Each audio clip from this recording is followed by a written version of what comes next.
बिस्मिल्लाहिर्रहमानिर्रहीम। अस्सलाम वालेकुम डियर स्टूडेंट।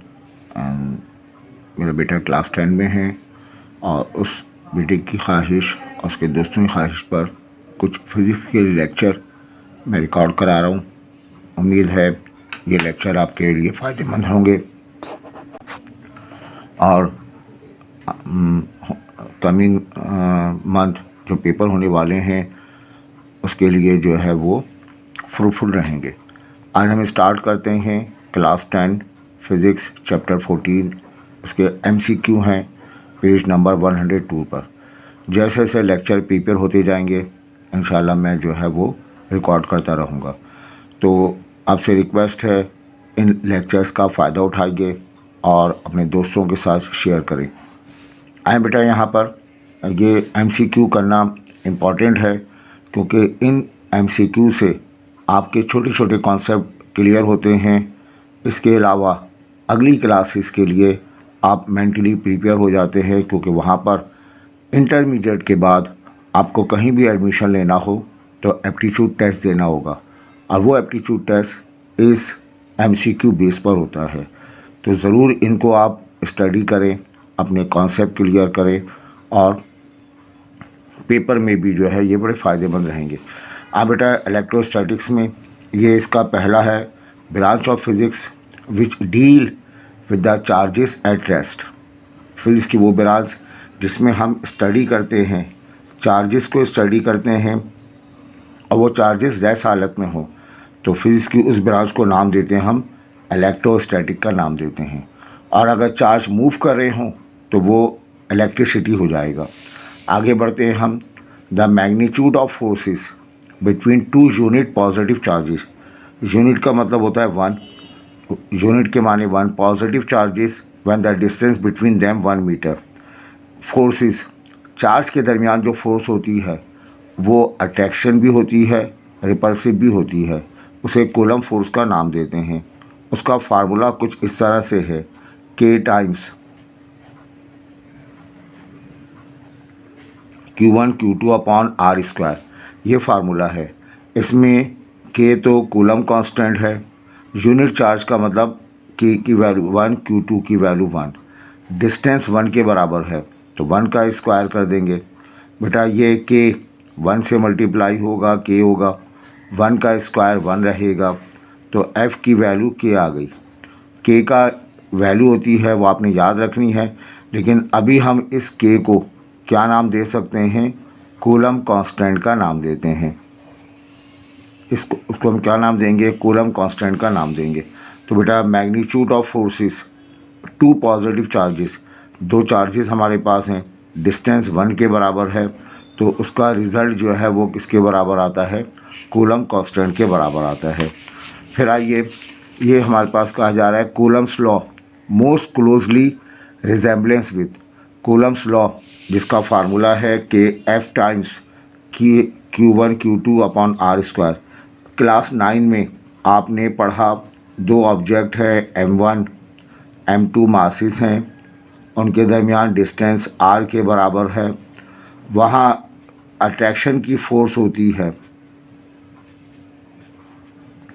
उसका formula Gm1 M2 upon R square होता है।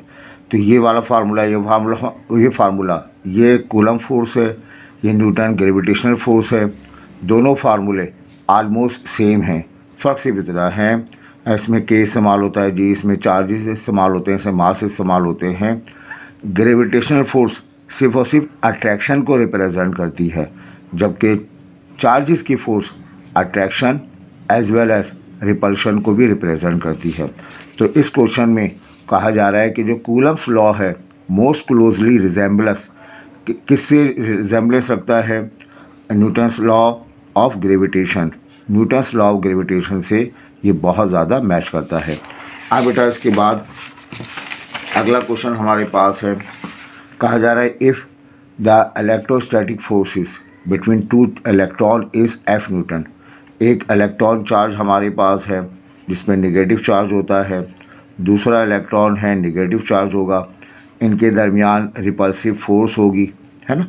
तो वही कह रहा है उस रिपल्सिव फोर्स को कूलम फोर्स इलेक्ट्रोस्टैटिक फोर्स का नाम देंगे। Between two electron is F Newton, वो आपको दी हुई है एफ न्यूटन के बराबर दी हुई है। Then the electric force between proton at the same distance, इनके दरमियान डिस्टेंस आर के बराबर है। अब अगर हम प्रोटॉन को ले लें, उस प्रोटॉन पे चार्ज पॉजिटिव होता है, प्रोटॉन ले लें, प्रोटॉन पे चार्ज पॉजिटिव होता है। अब ये दोनों भी अट्रैक्ट करेंगे, इनके दरमियान डिस्टेंस आर के बराबर होगा। ये बात याद रखिएगा, इलेक्ट्रॉन पे पाए जाने वाला चार्ज, प्रोटॉन पे पाए जाने वाला चार्ज दोनों बराबर होते हैं और उसकी वैल्यू 1.6 10⁻⁻19 कूलम होती है। तो अगर मैं यहाँ फार्मूला अप्लाई करूँ एफ़ का, k times Q1 Q2 upon r square का फार्मूला अप्लाई करूँ, तो Q1 Q2 की वैल्यू ये रिप्लेस करूँगा, के कांस्टेंट, आर डिस्टेंस वही रखेंगे। यहाँ मैं अप्लाई करूँ तो अगेन Q1 Q2 की वैल्यू यही रखूँगा। तो इस सूरत में भी फोर्स F आएगी, दूसरी सूरत में भी फोर्स कितनी आएगी, F आएगी। दो इलेक्ट्रॉन, उनके दरमियान पाई जाने वाली इलेक्ट्रोस्टैटिक फोर्स, दो प्रोटॉन, उनके दरमियान पाई जाने वाली इलेक्ट्रोस्टैटिक फोर्स गो के डिस्टेंस सेम हो, दोनों रिपल्सिव फोर्स है और दोनों की वैल्यू जो है वो F के बराबर होगी। बच्चों आइए आगे बात करते हैं हम। अगर चैप्टर आपने पढ़ा हुआ बेटा तो इन बातों से आपका रिवीजन हो जाएगा। The direction of electric force and electric field intensity is, अब एक सोर्स चार्ज हमारे पास है, उस सोर्स चार्ज को Q का नाम दिया, वो अपने अराउंड जो है वो इलेक्ट्रिक फील्ड डेवलप करेगा। कोई टेस्ट चार्ज उसके पास लेकर आए, ये हमेशा पॉजिटिव होता है। अब फर्ज करें ये भी पॉजिटिव है, तो ये फोर्स इसको क्या करेगा, रिपल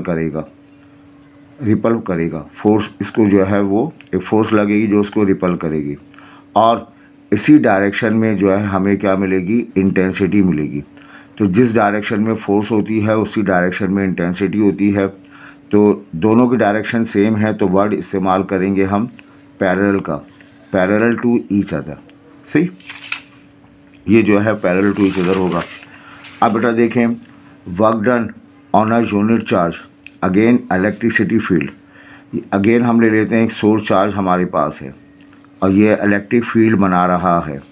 कोई टेस्ट चार्ज यहाँ पे लेकर आते हैं, पॉइंट ए पर लेकर आते हैं, इसको ये फ़र्ज़ करें पॉजिटिव, ये भी पॉजिटिव है, सोर्स चार्ज हमारे पास ये भी पॉजिटिव है, रिपल करेगा।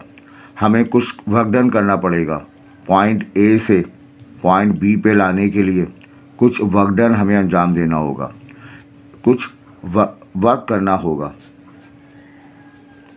वर्क डन करना होगा पॉइंट ए से पॉइंट बी पे लाने के लिए। तो वो वर्क डन जो चार्ज पार्टिकल पे किया जाता है, work done on a unit charge, charge पे वर्क डन किया जाता है in the electric field, against electric field के अगेंस्ट, तो उसको नाम देते हैं हम इलेक्ट्रिक पोटेंशियल का नाम देते हैं। इलेक्ट्रिक पोटेंशियल V से शो करते हैं, ये वर्क डन के बराबर होता है पर यूनिट चार्ज। सही, अब आ जाएं कैपेसिटेंस।